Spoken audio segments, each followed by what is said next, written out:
Oke guys, kali ini kita akan mengomentari berita yang akan membahas tentang masalah industri rokok. Nah, untuk mengetahui konteksnya, mari kita bersama simak beritanya. Kita mulai videonya. Pemirsa dari gudang garam, kita melihat perusahaan tersebut tengah menghadapi balada Hmm, seiring dengan kinerja yang menurun dalam 5 tahun terakhir. Belum lagi dalam periode tersebut, cukai hasil tembakau atau CHT rutin naik tiap ya, tahunnya. Alhasil pajaknya komposisi juga naik pita ya. cukai, PPN, dan pajak rokok yang ditanggung perseroan semakin besar. Hal ini membuat variabel beban dalam pendapatan perusahaan juga semakin besar, sehingga laba Iya. bruto emiten rokok ini juga menyusut. Dalam tren 5 tahun ini, jumlah karyawan perusahaan juga cenderung menurun, pemirsa. Namun penurunan ini tidak serta-merta dampak PHK, melainkan disebabkan pensiun atau karyawan mengundurkan diri. Lantas dari Betul menurunnya ya. kinerja perusahaan rokok ini, bagaimana dengan nasib petani tembakau? Apakah ikut Hmm, terdampak? Untuk membahasnya, kita sudah terhubung secara virtual bersama Ketua Umum Asosiasi Petani Tembakau Indonesia atau APTI, Pak Agus Pamuji. Pak Agus, terima kasih sudah bergabung bersama kami. Apa kabar Anda? Alhamdulillah sehat, selamat siang Mas Iqbal. Sehat selalu, Bapak. Bapak belakangan ini kan ramai di sosmed ya, Pak, soal PHK salah satu perusahaan rokok besar di Indonesia. Bagaimana tanggapan APTI? Kalau menurut saya ini memang dampak dari selama ini regulasi yang belum berimbang terhadap industri hasil tembakau. Memang yang paling terkena dampaknya, yang paling eh, artinya merasakan dari terdampaknya industri hasil tembakau yang omsetnya semakin menurun ini adalah petani tembakau. Jadi secara ilustrasi, selama hampir 3-4 tahun ini, cukai hasil tembakau itu hampir setiap tahun naik. Ya, Tidak ya, diimbangi pajaknya dengan naik. kebijakan yang lain. Artinya ketika cukai ini naik, maka akan berakibat fatal terhadap petani tembakau. Yang kedua, cukai ini juga kenaikan cukai ini juga memancing kemarahannya tentang rokok ilegal, gitu kan? Ya, sehingga industri-industri yang masih ilegal itu kalau kami melihat sekarang ini malah mereka tidak mampu untuk bersaing atau bertahan menghadapi kondisi saat ini. Sehingga Ya, jadi kalau misalnya yang ilegal tuh kan dia nggak perlu bayar cukai. Nah, berarti kan harganya bisa lebih murah daripada yang legal. Jadi ya itu gara-gara yang ilegal ini harganya tuh sangat murah sehingga yang legalnya tidak bisa bersaing. Gitu. Jadi buat apa beli rokok mahal kalau bisa kita dapat rokok yang lebih murah di ekonomi yang sedang lesu sekarang. Itu. Jadi ada masalah ini ya, yang ilegal dan legalnya. Yang ilegalnya karena nggak bayar pajak, nggak bayar cukai, mereka bisa menentukan harga yang lebih murah untuk penjualan rokoknya. Ya, sedangkan tadi perusahaan besar tuh harus bayar cukai dan sebagainya, itu malah disusahkan gara-gara kebijakan ini. Itu yang jadi problem ya, masalah legalitas dari perusahaan penjual rokok. tentang penyerapan, tentang Hmm. penyerapan, setiap tahun penyerapannya semakin melambat dan harga Oh semakin ya, melemah. makin Nah, sedikit kondisi ya. saat ini, kalau tadi melihat tayangan TV tentang PHK di salah satu industri, ya. itu terjadi di industrinya. Nah, di luar industri, di petani tembakau juga terjadi PHK ekonomi karena penyerapannya juga semakin melemah. Nah, konteksnya adalah muaranya adalah di regulasi yang selama ini terlalu menghimpit tentang keberadaan industri tembakau dari hulu sampai ke hilir. Itu permasalahannya, Mas. Baik, Pak Agus, APTI juga sebelumnya kan meminta pemerintah mengkaji ulang cukai rokok ini ya Pak. Apakah isu PHK ini juga jadi salah satu pertimbangannya Pak? Atau memang sebetulnya karena setiap tahun naik, ini sudah disampaikan juga di beberapa periode sebelumnya sebelum ada isu-isu PHK ini? Kalau pertimbangan dari petani tembakau sebenarnya tidak di dalam konteks industrinya tentang PHK. Tetapi konteksnya ketika kita bercermin ke belakang, mulai tahun 2018, cukai itu naiknya sangat eksesif. Tahun 2018 kemudian dihantam pandemi. Nah, seiring dengan kenaikan cukai, maka akan berkorelasi terhadap penyerapan hasil tembakau. Karena daya jual dari industri tersebut menurun. Karena psikologi dari ekonomi di Indonesia, yaitu komunitas perokok, itu kalau angka harga harga rokok itu terlalu tinggi, mereka akan beralih ke rokok yang lain. Ya. Itu kalau yang Ya, kami khawatirkan sensitif pada waktu harga itu dan ya. terjadi pada saat ini juga, ketika tahun 2018 kita mencoba untuk uh, memberikan masukan pemerintah agar kebijakan cukai ini dikaji, kemudian kalau bisa direstruktur lagi untuk keseimbangan ekonomi di pertembakauan. Nah, fakta yang terjadi saat ini ketika usulan-usulan kami tidak diakomodir, yang terjadi apa? Penyerapan di sentra pertembakauan semakin menurun, kemudian fondasi ekonomi di tingkat desa atau ekonomi kearifan lokal itu semakin terpuruk, semakin babak belur. Karena kompetitor-kompetitor pembelian di daerah sentra pertembakauan itu semakin berkurang.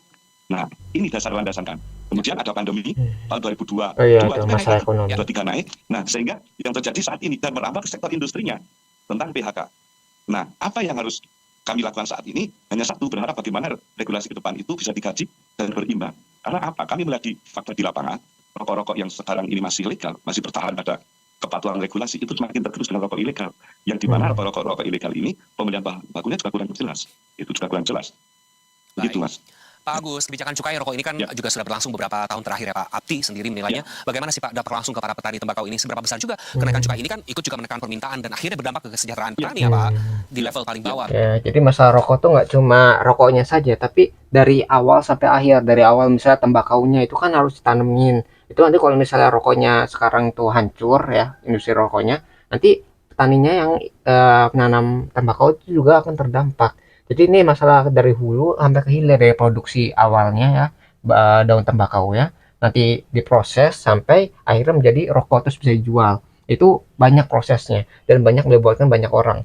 Nah, ketika tidak ditangani dengan baik tadi ya, misalnya untuk pergantian ini kan masih ekonomi sulit, nanti banyak pengangguran. Jadi bukannya menyerap pekerja, tapi malah melepas anggota atau pekerjaannya. Sehingga tadi ya pengangguran makin tinggi. Itu yang jadi masalah sekarang ya, di ekonominya. Nah, kalau kami melihat hampir selama 5 tahun ini, eh, jalur distribusi tentang penjualan tembakau di tingkat petani ataupun kompetisi pembelian oleh industri di tingkat petani itu semakin berkurang. Bahkan bisa dikatakan tergerusnya ekonomi itu hampir 40% di sentra pertembakuan. Mengingat dari budidaya dan kemudian perawatan dan lain-lain itu semakin mahal. Bisa dikatakan ini setiap tahun bukannya untung tetapi buntung. Tapi apa logika Makin di rugi daerah-daerah juga. yang di situ memang sentra pertembakuan itu pada bulan-bulan tertentu hanya komoditas tembakau yang bisa hidup. Sehingga kami tetap mempertahankan ini sambil berharap ada toleransi atau kemurahan ke depan tentang kebijakan-kebijakan yang melihat arus bawah, bukan kebijakan-kebijakan yang mementingkan sebuah kelompok atau hanya tidak memandang terhadap faktor yang lain gitu. Nah, dengan terpuruknya ini sehingga ekonomi perputaran jalur ekonomi di tingkat desa itu sekarang ini melemah selama hampir 3-4 tahun ini. Begitu Mas. Baik. Sehingga mengganggu tentang pembangunan tingkat lokal, kemudian tentang budaya perawatan budaya juga terganggu, pelestarian Ya. dia juga terganggu. Itu. Baik, Pak Agus, tentu kita melihat Iya. bagaimana Menteri Keuangan baru juga sudah terpilih, harapannya seperti apa. Usai jeda kita akan bahas hal tersebut ya Pak. Pemirsa Investor Daily Talk akan kembali usai jeda, tetap bersama kami.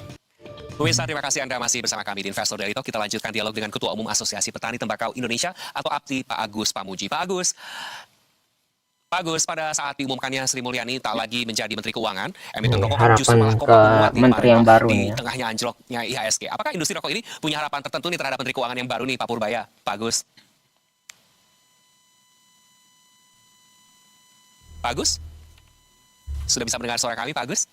Udah Mas, saya di desa sinyalnya agak susah Baik, ini. baik Pak Agus. Saya coba ulangi lagi pertanyaannya terkait pada saat diumumkannya Sri Mulyani tak lagi menjadi Menteri Keuangan, kan emiten rokok justru malah kompak menguat nih Pak kemarin di tengah anjlok IHSG. Apakah industri rokok ini punya harapan tertentu begitu terhadap Menteri Keuangan yang baru, Pak Purbaya? Kalau bagi petani tembakau tentunya kita mempunyai harapan besar terhadap Pak Purbaya sebagai pengganti Bu Sri Mulyani. Nah, artinya begini, ini Pak Purbaya paling tidak ke depan bagaimana bisa mengkaji lagi tentang keberadaan industri hasil tembakau. Dari industrinya nggak sampai ke petaninya. Apa sih yang terkandung di dalam industri hasil tembakau di Indonesia?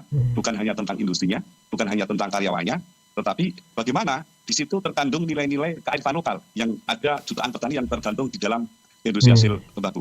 Nah, harapannya kebijakan-kebijakan beliau ini kebijakan yang bisa menjadi solutif bagi kami mendengarkan semua masukan. Tidak hanya ke depan sebagai kebijakan yang mengejar tentang pundi-pundi pemasukan terhadap juga hasil tembakau, tetapi bagaimana bisa menjadi fondasi kekuatan ekonomi di samping memang juga harus kontribusi terhadap negara, tetapi fondasi ekonomi yang bisa menjalankan roda-roda yang ada di sektor pertanian tembakau. Baik. Nah, salah satu contoh, Ya. Silakan Pak Agus.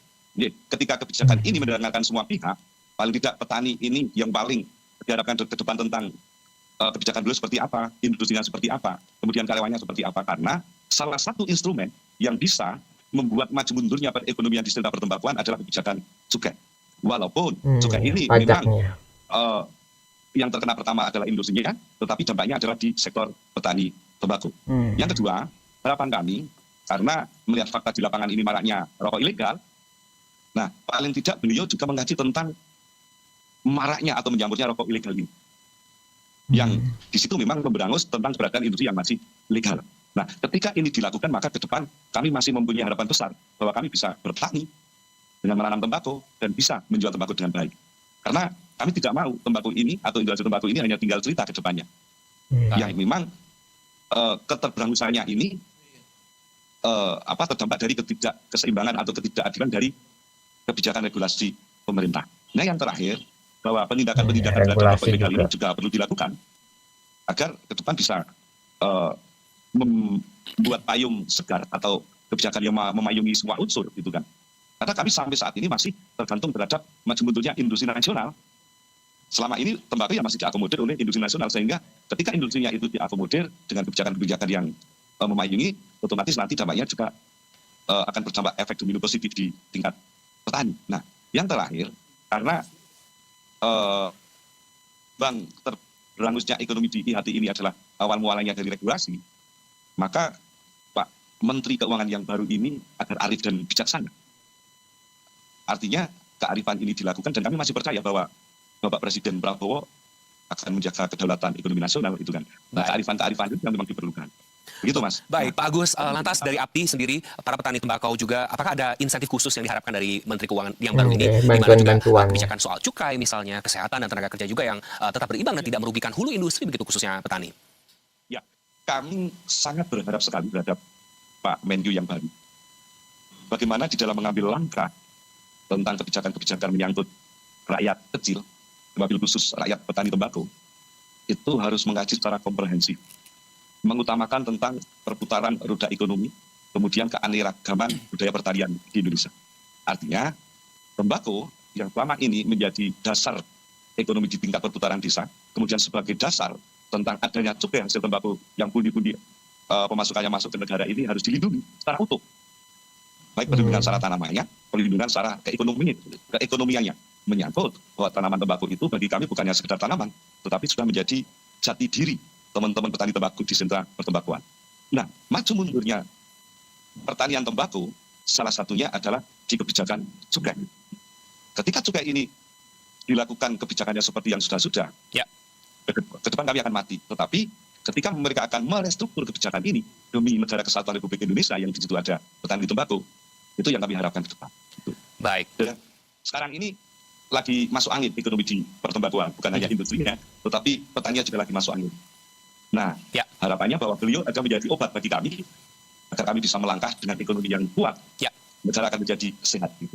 Ketika baik, ekonomi rakyatnya kuat, itu Mas. Tentu kita berharap juga masuk anginnya pertembakauan di Indonesia segera pulih ya Pak, di mana industri hulur, para petani juga semakin lebih sejahtera. Pak Agus, terima kasih sudah bergabung bersama kami dan berbagi terkait insight bagaimana kondisi situasi saat ini terkait isu-isu yang beredar. Selamat kembali beraktivitas, salam sehat selalu untuk Anda. Ya, jadi itu ya masalah-masalah tentang yang terjadi di rokok di Indonesia sekarang. Jadi karena keuntungannya rendah, pajaknya tinggi, ekonominya lesu, itu yang menyebabkan para rokok yang legal, yang sesuai dengan regulasi itu PHK banyak yang ini ya, banyak yang pekerja itu diberhentikan gara-gara tadi ya banyak hal itu yang menyebabkan keuntungannya menurun tapi bebannya semakin tinggi. Nah, salah satu bentuk untuk meringankan beban perusahaan adalah dengan memecat anggota atau pekerjanya gitu. Tapi kita lihat dari perusahaan ini nyata nggak cuma perusahaan yang bakal terdampak, tapi dari bagian hulunya juga, dari para petani juga yang terdampak gara-gara perusahaannya kan tadi semakin sedikit nih produksinya. Berarti untuk penyerapan daun-daun tembakaunya juga akan semakin sedikit, maka akan berdampak ke hulunya juga. Jadi karena ini satu industri ya masih berhubungan, sehingga ketika salah satunya itu turun, yang lain juga akan turun.